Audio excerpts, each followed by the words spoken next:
बच्चों ने अपने हुनर का प्रदर्शन किया, अपनी प्रतिभा का प्रदर्शन किया है।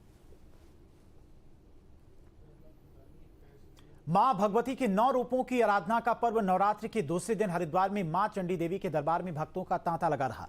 मां के रौद्र रूप और मंगल रूप में यहां मां की पूजा और आराधना की जाती है। देश के कोने कोने से मां के भक्त नवरात्रि के दूसरे दिन लोग चंडी देवी मंदिर में उमड़े। तो नवरात्रि के दूसरे दिन भी मंदिरों में सुबह से ही भक्तों का तांता लगा रहा। शारदीय नवरात्रि का आज दूसरा दिन था और चंडी देवी मंदिर में भी आज सुबह से ही भक्तों की भारी भीड़ देखी गई। जो मां का दरबार है वहां पर लगातार भक्तों की भीड़ लगी हुई है। हम इस समय चंडी देवी मंदिर में हैं। आप देख सकते हैं कि किस तरह से लोग लंबी लंबी लाइनें लगाकर मां के दर्शन के लिए अपनी बारी का इंतजार कर रहे हैं, क्योंकि कहीं ना कहीं जिस तरह से मां के 9 रूपों की पूजा यहाँ पर नवरात्र के दौरान होती है और 9 रूपों में एक रूप मां चंडी देवी का भी है जो काफी मान्यताओं का भरा हुआ है और लोगों की आस्था और विश्वास इस कदर है कि यहाँ पर दूर दूर से लोग पहुँचते हैं, क्योंकि कहीं ना कहीं जिस तरह से यहाँ लोग पहुँच रहे हैं। मैम आपसे जानना चाहेंगे कहाँ से आए आप? इधर पीछे जी, कहाँ से आए हैं? इंदौर से आए। आपने माँ के दर्शन किए, किस तरह क्या कहेंगे आप? बहुत अच्छा लगा। कैसा लग रहा है? बहुत अच्छा लग रहा है। क्या ये फर्स्ट टाइम है? नहीं, सेकंड टाइम। तो क्या मन्नत मांगने यहाँ आते हैं? नवरात्र भी चल रहा है, खुशी खुशी आते हैं, कोई मन्नत मांगने नहीं आते। बिल्कुल। तो ये वो लोग हैं जो खुशी खुशी यहाँ पहुँचते हैं। हालांकि बहुत ज्यादा लोग यहाँ पर अपनी मन्नतों को लेकर पहुँचते हैं। मैम आप कहाँ से आए हैं? मुंबई से। मुंबई से आए, पहली बार आप पहुँचे? हाँ। तो कैसा लगा माँ के दर्शन करके? बहुत अच्छा लगा। काफी ऊंचाई पे है और जिस तरह से भीड़ देख रहे हैं तो आज पहला दिन है तो उस हिसाब से तो बहुत ही भीड़ है। तो आप कहाँ से? साथ में। तो कैसा लगा पहली बार? बहुत बढ़िया एक्सपीरियंस रहा है। इसी चीज के लिए तो हम प्लान भी किए थे कि भाई इसी टाइम पे आ भी जाए। नवरात्र शुरू हो रहा है तो माता का दर्शन भी हो जाएंगे। तो कैसा लगा देख करके? फीलिंग्स किस तरह की? बहुत अच्छी लग रही है। मतलब सुकून जो मिलता है मंदिरों में जाके वो सुकून तो है ही है। तो बहुत बढ़िया लग रहा है और मेरी बच्ची भी खुश लग रही है। बिल्कुल। तो ये वो श्रद्धालु हैं जो कहीं ना कहीं ये मानते हैं कि माँ के दर्शन मात्र से ही उनके सारे कष्ट दूर हो जाते हैं। स्टेज के लिए हरिद्वार से महावीर की।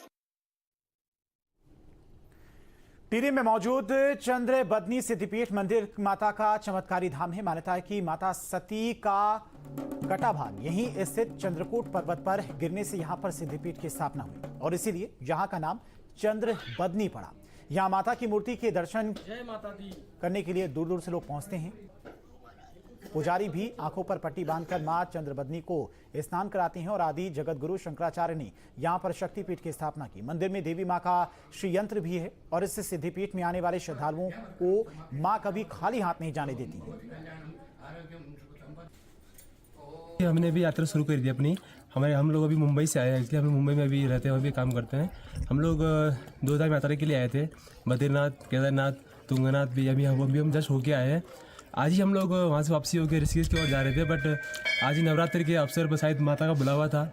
इसी रास्ते से हमारा मतलब ऐसा प्लान बना कि हमें वहाँ पे जाना चाहिए। चंद्रबदनी में आने का मेरे को दूसरा चांस मिला है। अभी मैं जून में आया था। जून में मेरे कोई कलीग्स थे साथ में और दोनों बच्चे मेरे साथ में। बाई चांस वाइफ नहीं आ पाई थी। इस बार फिर जब बोलते हैं ना, जब बुलावा होता है तो फिर कुछ नहीं देखा जाता। रात प्रोग्राम बना। हम लोग सुबह कल शाम को पहुंच गए थे सुरकंडा देवी में। धनौल्टी में रात को स्टे किया। सुबह हमने सुरकंडा देवी के दर्शन करे और उसके बाद हम लोग चंद्रबदनी के दर्शन करने आ गए।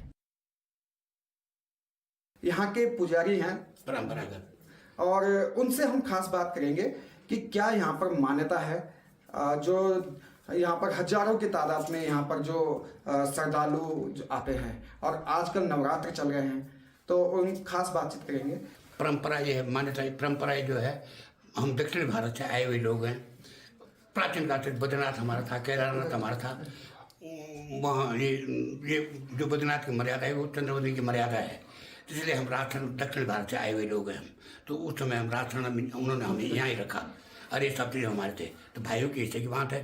तब हम राजस्थान में रहते थे 15वीं सदी तक। और ये जो मंदिर है, आदि शक्ति जब उसने आदि शक्ति ने इस धरातल पर पृथ्वी पर मानव रूप में आई तो दक्ष प्रजापति की कन्या के रूप में सती के रूप में आई।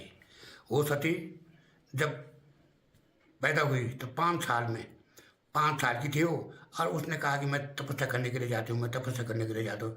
बाल हट के सामने न दक्ष प्रजापति की चली न उसकी मम्मी की चली। तो आधी रात में उठी, और ये जितने भी मध्य हिमालय की पर्वत श्रेणियाँ हैं, इसमें सबसे श्रम में पर्वत श्रेणी चंद्रकूट पर्वत है। इसके अंदर प्राण में है, ब्रह्म वैवर्त प्राण में है। और ये आदि शक्ति की जब सती यहाँ पर आई तो तपस्या में बैठ गई, घनघोर तपस्या की उसने 5 साल तक। उसके बाद फिर आकाशवाणी हुई कि सती उठो, भगवान शंकर आपको वर्ण करने के लिए तैयार है। तो सती की आंखें खुली, वही आवाज़ उसके कानों में पड़ रही है। अब जब उठी अपनी जगह तो एक प्रकाशपुंज कोटि बालार कब्रणे, ऐसा प्रकाशपुंज आ गया कि वो कालांतर तक चलता रहा। वो जब 8वीं सदी में जगत गुरु शंकराचार्य अपने शिष्यों के लिए यहाँ पर आए, तब उन्होंने उसके मार्ग से आज्ञा लेकर उन षड्यंत्र का निर्माण किया। किस तरह का यहाँ पे वर्णन है इसका? मैंने यहाँ ये चंद्रकूट पर्वत जो है ये सिद्धपीठों में से है, ये सिद्धपीठों में से है। और परम सिद्धपीठ जो यहाँ आए 8वीं सदी में, पहले तो महर्षि अगस्त्य लोक मुद्रा आई उनकी पत्नी, तो जब हिमालय तीर्थाटन जा रही थे तो यहाँ श्रीनगर से उन्होंने इस पर्वत को देखा। तो कह रही है लोपामुद्रा कि अरे उसमें जब तुम उस पर्वत को देखोगे तो मुझे ते जन्म पात का, उस पर्वत को देखने से ही जन्म के सारे पाप मिल जाते। यहाँ ऐसा है, जब यहाँ माँ का बदन है तो बदन ऊपर है, तो यहाँ पर्दा लगा हुआ है, तो पर्दा लगा है वो, तो उसको हम पुजारी जो एक परंपरागत है सरोवा बंट, तो वो जो परंपरागत है हम ऊपर नहीं देखते हैं।